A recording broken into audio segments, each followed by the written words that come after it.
You are listening to the audio production of Restore My Soul, Reimagining Self-Care for a Sustainable Life by Janice McWilliams, published by Nav Press in alliance with Tyndale House Publishers.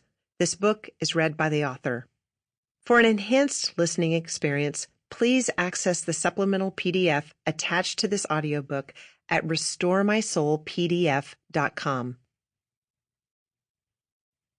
For my clients, it has been an honor to walk with each of you and witness your courage and growth. Introduction. The journey of 1,000 miles does not begin with one step. It begins with a desire to be somewhere else. Pete Pearson, mentor. As a therapist, I often hear clients complain that the thought of addressing self-care in a meaningful way is overwhelming. I always point out how exhausting the alternative is. Think about it. How much energy do you expend on tamping down emotions, ruminating, or worrying?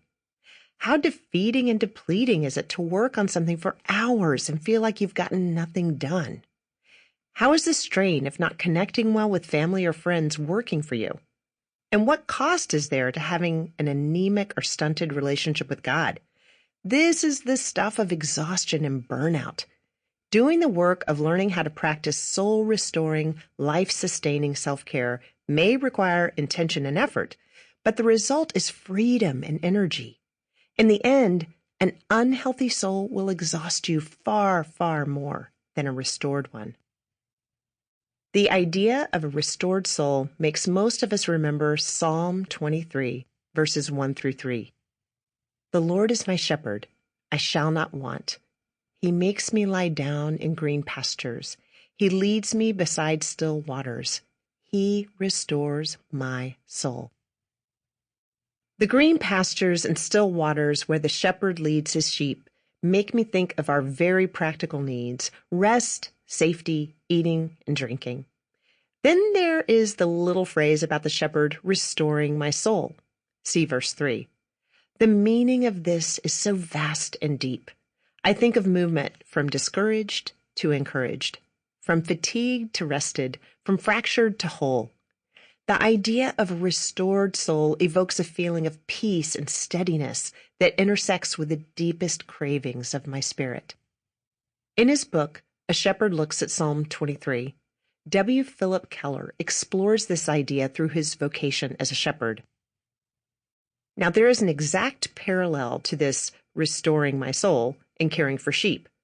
Only those intimately acquainted with sheep and their habits understand the significance of a cast sheep.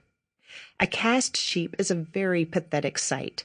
Lying on its back, its feet in the air, it flays away frantically, struggling to stand up. It lies there lashing about in frightened frustration.